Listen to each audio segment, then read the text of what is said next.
अस्सलाम वालेकुम, welcome to Uro Talks with doctor Haris. मेरा नाम डॉक्टर मोहम्मद सदीक हारिस है और मैं कंसल्टेंट यूरोलॉजिस्ट हूँ।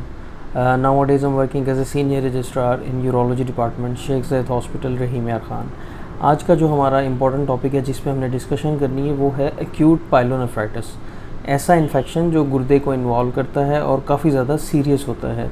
आज हम इस वीडियो में जानेंगे कि इसकी क्या क्या वजूहात हो सकती हैं, मरीज़ को किन किन मुश्किलात का सामना करना पड़ सकता है, कोई एक यूरोलॉजिस्ट इस बीमारी को कैसे डायग्नोज करता है और इसके इलाज के लिए हमारे पास क्या क्या ऑप्शंस मौजूद होती हैं। सबसे पहले हम जान लेते हैं कि एक्यूट पाइलोनेफ्राइटिस आखिर होता क्या है। ये गुर्दे का एक ऐसा इन्फेक्शन है जो बहुत जल्दी के साथ और बहुत शिद्दत के साथ मरीज़ के गुर्दों के ऊपर असर करता है, जिसकी वजह से मरीज़ को काफ़ी सारी मुश्किलात का सामना करना पड़ सकता है। ऐसे मरीज़ जो इम्यूनो कम्प्रोमाइज़्ड हैं, जिनकी क़ुव्वत मुदाफ़त कम है, जो डायबिटिक हैं, जिनको शुगर है, और ऐसे पेशेंट्स जिनके अंदर गुर्दे की कोई रुकावट है और गुर्दे के अंदर पथरियाँ जिसकी वजह से रुकावट हो सकती है, ये सारे वो फैक्टर हैं जो मरीज़ को एक्यूट पाइलोनेफ्राइटिस करा सकते हैं। अब हम जान लेते हैं कि एक्यूट पाइलोनेफ्राइटिस के केस में या इस बीमारी के अंदर मरीज़ को किन मुश्किलात का सामना करना पड़ सकता है। जो मोस्ट कॉमन चीज़ है वो मरीज़ जो हमारे पास आते हैं वो फ़ीवर के साथ, बुखार जो है वो काफ़ी ज़्यादा तेज़ होता है और उसके साथ सर्दी भी पेशेंट को काफ़ी ज़्यादा लगती है।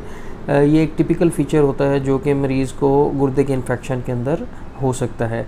इसके अलावा मरीज़ को पेशाब जल के आ सकता है, मरीज़ का पेशाब बार बार आ सकता है, रुक कर आ सकता है और काफ़ी इसको पेशाब की काफ़ी शदीद हाजत महसूस भी हो सकती है। इसके अलावा फ़ीवर के साथ साथ मरीज़ को किसी साइड पे गुर्दे में पेन भी हो सकता है। इसके अलावा कुछ पेशेंट्स के अंदर पेशाब के अंदर पीप का आना भी वाक़ई हो सकता है। इसके अलावा खून भी आ सकता है और जब हम टेस्ट कराते हैं तो पेशाब में हमें इन्फेक्शन भी मिलता है, खून के ज़रात भी काफ़ी ज़्यादा मिल सकते हैं।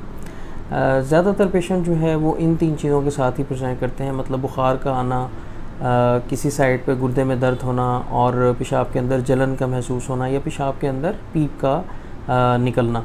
ये सारी वो कंप्लेंट है जो पेशेंट जिसके साथ हमारे पास ज़्यादातर प्रेजेंट कर सकता है। अगर गॉड फॉरबिड पेशेंट को पायोनेफ्रोसिस हो गई है, मतलब गुर्दे के अंदर पीप पड़ गई है, तो उस सूरत के अंदर किडनी जो है वो प्रॉपर स्वोलन भी हो सकता है और किडनी जो है वो डॉक्टर को पल्पेशन पे महसूस भी हो सकता है। जब भी किसी पेशेंट को ऐसी सूरत हाल हो या इस तरह की अलामात ज़ाहिर हो तो फ़ौरी तौर पर उसे अपने यूरोलॉजिस्ट के पास चेकअप के लिए तशरीफ़ लेके जाना चाहिए और यूरोलॉजिस्ट जो है वो प्रॉपर एग्जामिनेशन करता है, हिस्ट्री लेता है और जो एक डायग्नोसिस है टेंटेटिवली वो बनाता है। कुछ टेस्ट हैं जो हमें हेल्प कर देते हैं अपने डायग्नोसिस बनाने के लिए, जिसमें सबसे ज़्यादा इम्पॉर्टेंट टेस्ट है वो ब्लड से रिलेटेड सीबीसी है, जिसके अंदर हम देख लेते हैं कि पेशाब का इन्फेक्शन कितना है, मरीज़ की हीमोग्लोबिन कितनी है। और इसके अलावा जो दूसरा टेस्ट है वो पेशाब का एक सिंपल टेस्ट है। पेशाब के टेस्ट में हम देख लेते हैं इन्फेक्शन कितना है, इन्फेक्शन मौजूद है, खून के ज़र्रात तो पेशाब के अंदर नहीं आ रहे। इसके अलावा प्रोटीन्स वगैरह और कास्ट भी हम देख लेते हैं। पेशाब का कल्चर भी कराना पड़ सकता है, ब्लड का कल्चर भी कराना पड़ सकता है। और इसके अलावा अल्ट्रासाउंड की बहुत ज़्यादा इंपॉर्टेंस इस केस में होती है। डॉक्टर आपको अल्ट्रासाउंड एडवाइस करता है। अल्ट्रासाउंड पे हम देखते हैं कि गुर्दे इन्फेक्शन की वजह से स्वोलन तो नहीं है, सोजिश तो नहीं आई हुई उनमें, और इसके अलावा देख लेते हैं कि गुर्दे के अंदर कहीं पर रुकावट तो नहीं है, कोई पथरी तो मौजूद नहीं है और गुर्दे की नाली के अंदर कोई रुकावट या पथरी मौजूद तो नहीं है। इसके अलावा जो मसाना है उसकी क्या सूरत हाल है, उसमें कोई इन्फेक्शन, उसके अंदर कोई इन्फेक्टेड पेशाब ये तो जमा नहीं हुआ हुआ, और इसके अलावा कोई मसाने के अंदर कोई पथरी तो मौजूद नहीं है। अगर मर्द हज़रात पाइलोनेफ्राइटिस के साथ आते हैं तो साथ में हम देख लेते हैं कि गदूद का साइज़ इतना तो नहीं बढ़ा हुआ कि उसने रुकावट की हुई है पेशाब के अंदर। पेशेंट ऐसे होते हैं जिनके अंदर हमें सीटी स्कैन की भी ज़रूरत पड़ सकती है। सीटी स्कैन पे भी हमने गुर्दों की कंडीशन अच्छी तरह देखनी होती है, गुर्दे में रुकावट देखनी होती है, गुर्दे की नाली के अंदर रुकावट और मसाने की ओवरऑल कंडीशन को देख लिया जाता है।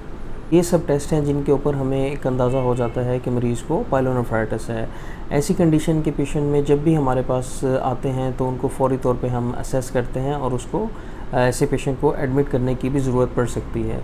पेशेंट को इंजेक्टेबल एंटीबायोटिक्स देनी पड़ती है, मतलब एंटीबायोटिक्स के इंजेक्शन लगाने पड़ सकते हैं। इसके अलावा अगर फ़ीवर है तो पैनाडोल या कोई भी ऐसी ड्रग दी जा सकती है जिसकी वजह से बुखार को कंट्रोल किया जाए।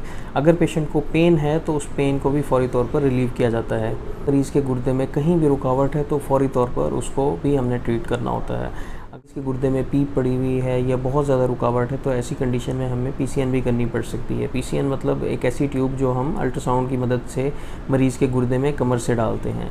ये सारी पेशेंट को आईवी फ्लूइड्स की भी ज़रूरत पड़ सकती है। बस कल्चर की रिपोर्ट आ जाती हैं तो फिर हम antibiotic according to culture and sensitivity change कर देते हैं, और पेशेंट जो है वो बड़ी जल्दी ही रिकवर कर लेता है और उसका इन्फेक्शन जो है अच्छे तरीके से सेटल हो जाता है। तो ये सारी मैनेजमेंट प्लान है।